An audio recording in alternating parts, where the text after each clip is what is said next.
सोचिए, क्या कोई एक नाटक, सिर्फ एक प्ले, पूरे साहित्य का रुख बदल सकता है? सुनने में शायद अजीब लगे, पर ऐसा हुआ था। आज हम बात करने वाले हैं 1934 के एक ऐसे ही क्रांतिकारी नाटक की जिसने हिंदी थिएटर की दुनिया को हमेशा के लिए बदल कर रख दिया। और ये रहा वो नाटक, सिंदूर की होली। ये इसका ओरिजिनल टाइटल पेज है। देखने में तो बस एक किताब का पन्ना लगता है ना? पर असल में ये हिंदी थिएटर के इतिहास में एक मील का पत्थर है। तो सवाल यही उठता है कि आखिर 1934 में आए इस प्ले में ऐसा क्या था, क्या खास बात थी इसमें? इसका जवाब जानने के लिए हमें थोड़ा सा पीछे जाना होगा, उस दौर में जब ये नाटक लिखा गया था। तो चलिए एक नज़र डालते हैं कि सिंदूर की होली से पहले हिंदी नाटकों का हाल कैसा था। देखिए, उस जमाने में ना ज्यादातर हिंदी नाटक ओरिजिनल नहीं हुआ करते थे। मतलब या तो वो संस्कृत से ट्रांसलेट होते थे, या अंग्रेजी से, या फिर बांग्ला से। और इनका मकसद भी बड़ा सीधा सा था, बस एंटरटेनमेंट, तमाशा। समाज की जो कड़वी सच्चाई है या इंसान के मन की जो उलझने हैं, उनके लिए नाटकों में कोई खास जगह थी ही नहीं। और इसी वजह से लिटरेचर की दुनिया में ड्रामा को, मतलब नाटक को, थोड़ा कमजोर ही माना जाता था।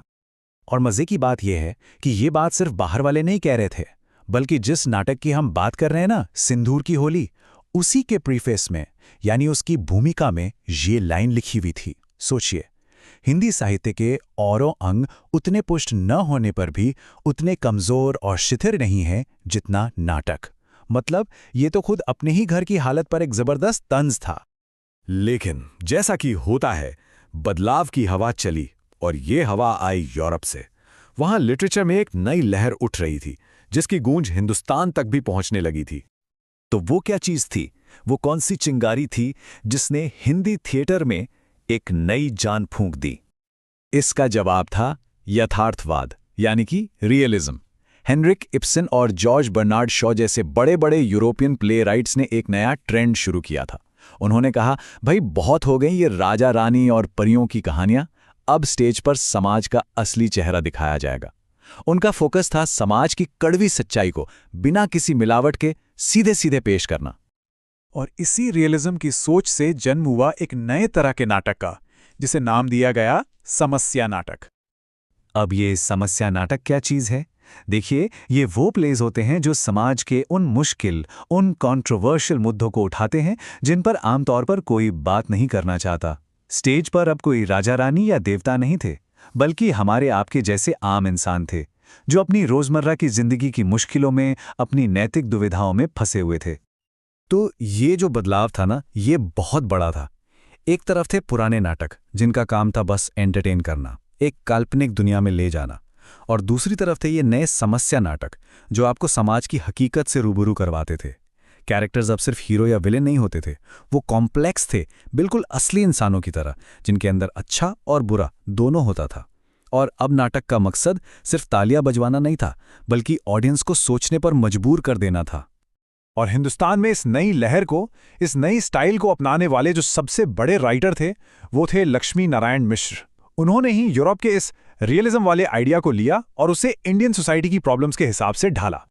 और उनकी कलम से ही निकला वो नाटक जो इस नई सोच का, इस नए स्टाइल का सबसे बड़ा एग्जाम्पल बना, सिंदूर की होली। अब इस नाटक की बनावट ही अपने आप में बिल्कुल अलग थी। सोचिए, 1934 में पब्लिश हुआ। इसमें कैरेक्टर्स बहुत कम हैं, पूरी कहानी बस कुछ ही घंटों में सिमट जाती है। कोई बड़े बड़े सेट नहीं, कोई एक्शन सीन नहीं, सारा का सारा ड्रामा, सारा टेंशन किरदारों की बातों में है, उनके डायलॉग्स में है, और उनके दिमाग के अंदर जो चल रहा है उस साइकोलॉजिकल टेंशन में है। तो फिर देर किस बात की, चलिए जरा मिलते हैं इस नाटक के किरदारों से, जिनकी दुनिया में ये कहानी हमें लेकर जाती है।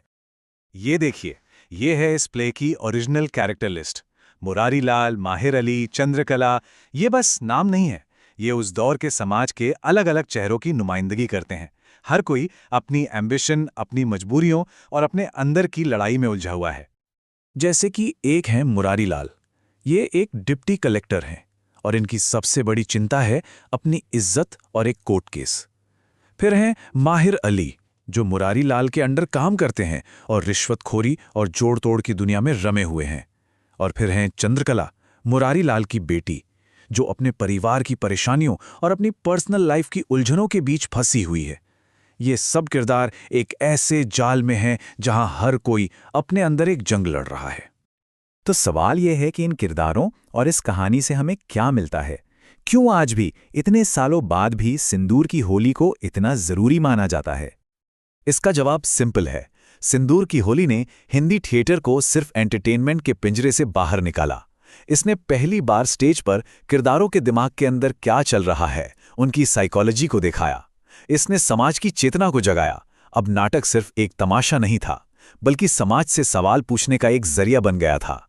और इस बदलाव का सबूत हमें नाटक के प्रीफेस के आखिर में ही मिल जाता है, जहां लिखा है, हम इस नई प्रवृत्ति का हृदय से स्वागत करते हैं और आशा करते हैं कि हिंदी संसार में उनकी कृतियों का आदर होगा। ये लाइनें सिर्फ तारीफ नहीं थी, ये एक नए दौर के शुरू होने का ऐलान थी। तो घूम फिर कर हम उसी सवाल पर वापस आते हैं, आर्ट का, कला का असली मकसद क्या है? सिर्फ हमारा मनोरंजन करना या फिर समाज को उसका असली चेहरा दिखाना? सिंदूर की होली ने इस सवाल को हिंदी थिएटर के सेंटर स्टेज पर ला खड़ा किया, और यकीन मानिए ये सवाल आज भी उतना ही रेलेवेंट